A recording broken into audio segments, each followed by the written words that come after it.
جو شکایتیں ہمیں عمران خان سے تھیں، آج کی حکومت عمران خان کے سے 2-4 قدم آگے چلی گئی ہے کہ یہ حکومتوں کا پھر ایجنڈا نہیں ہے، یہ اسٹیبلشمنٹ کا ایجنڈا ہے، اور اسے نہ ہم پاکستان کے مفاد میں سمجھتے ہیں اور نہ امت مسلمہ کے مفاد میں سمجھتے ہیں کہ جو قانون سازیاں ہو رہی ہیں یہ قانون سازی شریعت کے خلاف ہے، اور جب شریعت کے خلاف ہے تو اس کا معنی یہ آئین کے خلاف ہے۔ آئین کے خلاف کوئی قانون ہمیں قابل قبول نہیں ہے۔ ایوب خان کے زمانے میں آئلی قوانین پاس ہوئے تھے، ہم نے تسلیم نہیں کیا تھا، ہم نے اس کو دلائل سے رد کیا تھا، لیکن ہمیں دلائل سے مطمئن کرنے کی بجائے اس نے آمرانہ قوت کے ساتھ اپنی بنائی ہوئی اسمبلی سے پاس کرا دیا۔ آج بھی جو قوانین ہو رہے ہیں یہ اسی آئلی قوانین میں ترامیم ہیں اور وہی تسلسل ہے، سو آج بھی وہ ہمیں قابل قبول نہیں ہے۔ جنرل مشرف نے حقوق خواتین کے نام پر آئین میں ترمیم کی، جس میں انہوں نے زنا کے راستے کھولے،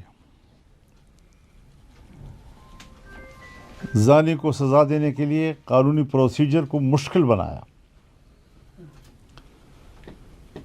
اور آج جائز نکاح کے لیے مشکلات پیدا کی جا رہی ہیں، یعنی حرام زنا اس کے لیے سہولتیں اور جائز نکاح اس کے لیے مشکلات پیدا ہو رہی ہیں۔ کیا یہ ایک اسلامی ریاست کا تصور ہے؟ حکمرانوں نے پاکستان کی اسلامی ریاست کا چہرہ مسخ کر کے رکھ دیا ہے۔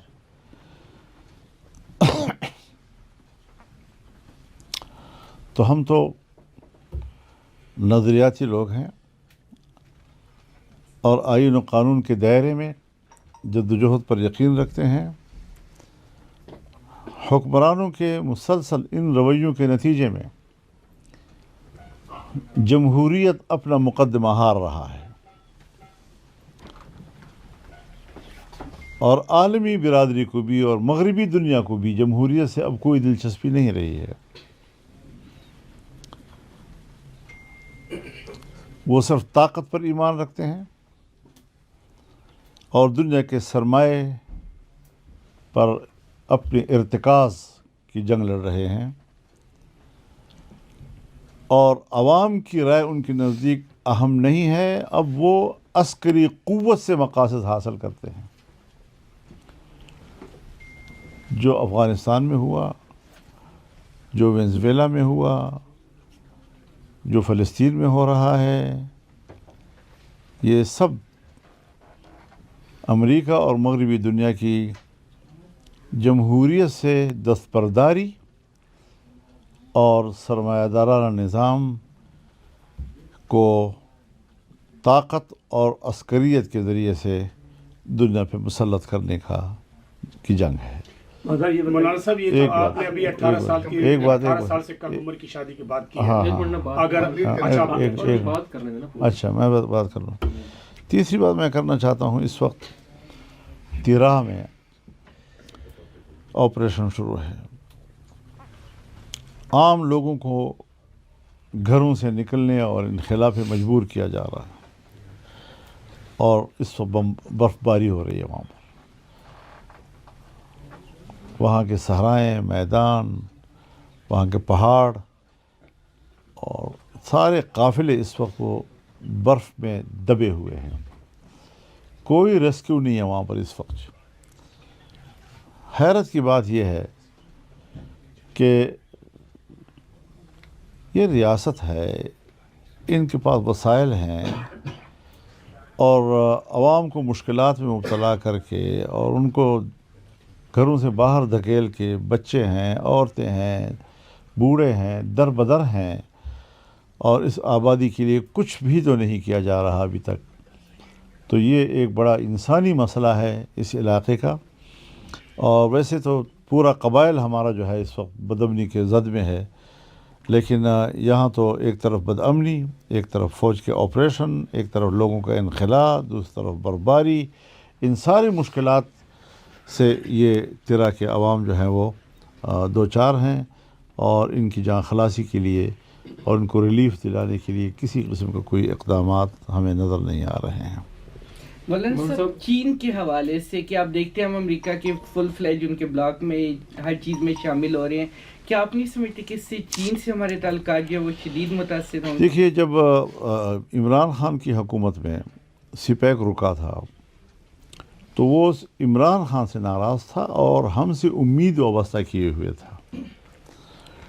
آج جب پی ڈی ایم کی جماعتوں کی حکومت بنی تو بھی 1.5 سال 16 مہینے ہم نے پہلے حکومت کی، ابھی ہم 2 سال پھر اور پورے کر رہے ہیں۔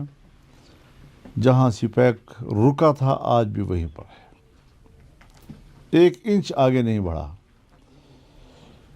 یہاں پر جتنے منصوبے تھے، بجلی گھر بننے تھے اور بجلی کی کھپت میں اضافہ کا ایک بہت بڑا منصوبہ، تو جو چین کی یہاں انویسٹمنٹ تھی اب وہ پورے ملک سے مایوس ہو گئے ہیں، اور 70 سال کی جو دوستی تھی آج ہم نے کس کی بھینٹ چڑھا دیا اس کو۔ وہ خود بھی یہ بات پوچھ رہے ہیں کہ ہمارے ساتھ کیا کیا پاکستان نے، جن کی دوستی پر ہم فخر کرتے تھے، جن کی دوستی پر ہم ناز کرتے تھے، جس ملک کی دوستی کو وہ ہر قسم کی شک و شبے سے بالا تر سمجھتے تھے، جس ملک کی دوستی کو وہ ہر امتحان پر پوری اترتے دیکھ رہے تھے، آج اس ملک سے وہ مایوس ہو گئے ہیں۔ انڈیا سے بھی ہماری دشمنی، چین بھی ہم سے مایوس، افغانستان سے بھی ہماری لڑائی، ایران سے بھی ہماری سرد تعلقات میں، خطے میں پاکستان ڈوب رہا ہے، دشمنوں کے نرغے میں آ رہا ہے۔ یہ ہے ان عقل مندوں کی خارجہ پالیسی۔ سر یہ جو قانون سازی ہوئی ہے پارلیمنٹ، یہ بالکل خارجہ پالیسی کے اصولوں سے ناواقف ہیں، ان کو طریقہ ہی نہیں آتا کہ ملک کیسے چلائی جاتی ہیں، اور جب آپ اپنے عقل سے، سیاسی عقل سے نہیں سوچیں گے اور صرف عسکری عقل جو ہے وہاں پر ہر جگہ امپلیمنٹ ہوگا تو پھر یہی حالات ہوں گے کہ ہر جگہ آپ کو جنگ سے وابستہ کر دیں گے۔ ہر طرف جنگ اور جنگ، یہ کیا ملک کے مفاد میں ہے؟ ہماری معیشت گر رہی ہے، ہمارے پاس تجارت کا ایک ہی راستہ ہے، افغانستان۔ انڈیا پہلے سے ہمارا تجارتی راستہ نہیں ہے، وہ بھی ہم نے بند کر دیا اپنے اوپر۔ چین کے تجارتی راستے کو ہم نے اپنی نااہلیوں سے بند کر دیا۔ ایران کا راستہ بہت دور پڑتا ہے تاجروں کو وسطی ایشیا تک رسائی کے لیے۔ اس اعتبار سے آج پاکستان کا پورا نوجوان ملک سے باہر جا رہا ہے، کاروباری طبقہ اپنا پیسہ باہر لے کے جا رہا ہے، ملک کے اندر ہماری انویسٹمنٹ نہ ہونے کے برابر ہوتی جا رہی ہے۔ ان حالات میں بڑے افسر جو ہیں وہ تو صرف اپنی کمائی کا سوچتے ہیں۔ کوئی کاروباری آدمی جب پیسہ کمانے والا ہو وہ بیچارہ اطمینان سے کاروبار نہیں کر سکتا، وہ اپنے پیسے کو محفوظ نہیں دیکھ رہا ہے، اور گدھ کی طرح ان کے اوپر نظریں رکھی ہوئی ہیں کہ ہم کب جھپٹیں ان کے پیسے کے اوپر۔ تو یہ صورتحال جب یہاں ہوگی تو نہ ہماری خارجہ پالیسی ٹھیک ہوگی، نہ ہماری تجارت ٹھیک ہوگی، نہ ہماری معیشت ٹھیک ہوگی۔ مولانا صاحب یہ جو مرید کے میں تحریک لبیک پاکستان نے بھی فلسطین غزہ والے معاملے کو لے کر آگے آئے تھے، اور ان کے اوپر جس طریقے سے ریاستی تشدد کر کے ان کو شہید کیا گیا۔ اب بورڈ آف پیس میں پاکستان چلا گیا ہے، ٹرمپ کے اوپر ہم نے بیعت کر لی، نیتن یاہو کے ساتھ بیٹھیں گے۔ کیا یہ ماڈرن ٹائپ کا اسرائیل کو ایکسیپٹ کرنا ہے، اور کیا اب کوئی اور جماعت ہمت کرے گی سڑکوں پر آنے کے لیے؟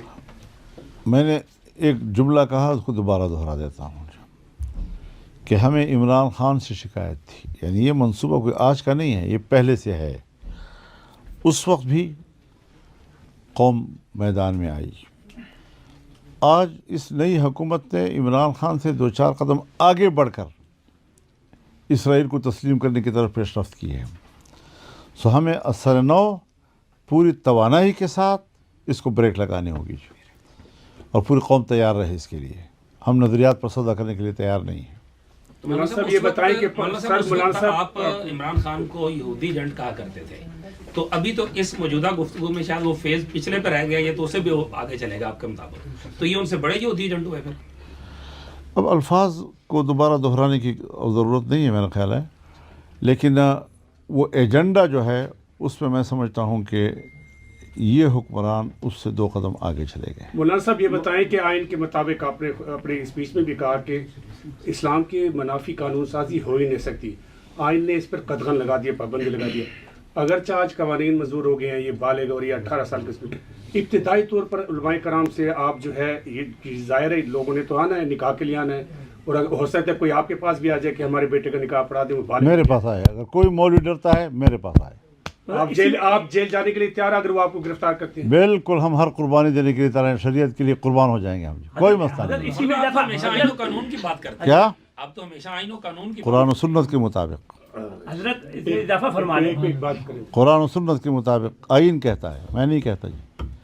اگر یہ لوگ اتنی بغاوت کریں گے قرآن و سنت سے تو پھر ہمیں میدان میں نکلنا ہوگا.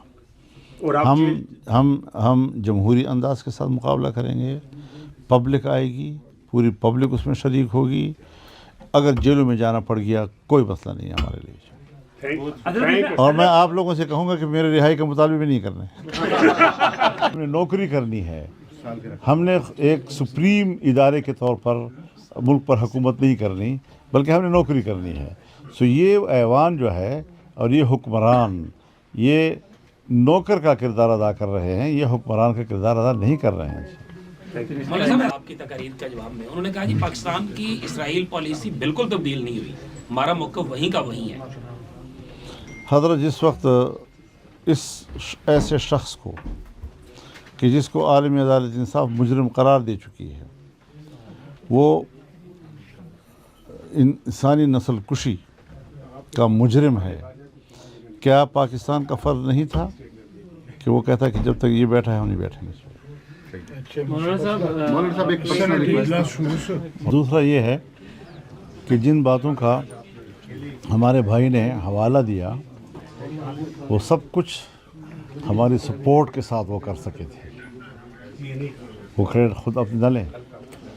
مجھے پتہ ہے کہ ایٹمی دھماکے کے وقت وہ کتنے مضطرب تھی, ان کو ہمت ہی نہیں ہو رہی تھی. ان کے منسٹر میرے پاس آیا, کہا کہ جی ہم اس پوزیشن میں نہیں ہیں, اور ہم نے کہا نہیں ہمت کرو. جب یہاں پر دھرنا ہوا پارلیمنٹ کے سامنے تو یہ تو استعفے دے رہے تھے, تو ہم نے کہا ڈٹ جاؤ. تو مسلم لیگ جب بھی کسی محاذ پہ مضبوطی سے کھڑی ہے ہماری سپورٹ کے ساتھ کھڑی ہے, ورنہ ہم جانتے ہیں سب کچھ. مولانا صاحب کیا آپ سمجھتے ہیں کہ مذہبی جماعتیں اس پوزیشن میں ہیں کہ اسرائیل کی طرف کسی بھی پیش رفت میں وہ احتجاج کریں گی, یا کیا لاہ عمل ہو سکتا ہے, اور کس اس وقت پاور کیا ہے مذہبی جماعتوں کے ملک میں؟ مشترکہ لاہ عمل آ سکتا ہے سامنے مذہبی جماعتوں کی طرف سے؟ کیا مشترکہ لاہ عمل آ سکتا ہے سارے معاملے پہ؟ موقف ایک آیا ہوا ہے نا, سب کا موقف ایک آیا ہوا ہے. اب یہ جو مدح سرا قسم کے خواجہ سرا ہیں, ان کو بلا کے وہ سمجھتے ہیں کہ شاید مذہبی طبقہ ہمارے ساتھ ہے. یہ پبلک کو نمائندے نہیں ہیں, یہ تو مراعات کی خواہش میں آ جاتے ہیں, اور بس اس سے زیادہ کیا مسئلہ ہے جی. کہ ہمیں بعض شخصیات سے تعلقات بھی ہیں, ہمیں ان کا احترام بھی ہے, لیکن جب بھی ان کو بلائیں گے وہ کہیں گے سر جس طرح آپ کہہ رہے ہیں ٹھیک کر رہے ہیں. انہوں نے وفاق المدارس کیوں نہیں بلایا, جمعیت علماء اسلام کیوں نہیں بلایا, ان کے سامنے ذرا ایجنڈا پیش تو کریں نا. تو اس قسم کی چیزیں جو ہیں وہ سارے ہم جانتے ہیں کہ کیا ہو رہا ہے کیا نہیں ہو رہا, لیکن ہم حضرت ملک کے خیر خواہ ہیں, اور ملک کی خیر خواہی میں سب کچھ ہم کر رہے ہیں. پاکستان کی دفاعی قوت جب ملک کے لیے دفاع کرتی ہے تو ہم اس کے پشت پہ کھڑے ہو جاتے ہیں کہ یہ ہماری قوت ہے. ہم نے کبھی ان کے حوصلہ شکنی تو نہیں کی, لیکن وہ ہے کہ ہماری ہر قدم پر ہمارے سامنے رکاوٹ بن جاتے ہیں. تو ذرا کوئی راستہ نکالیں, طریقہ نکالیں,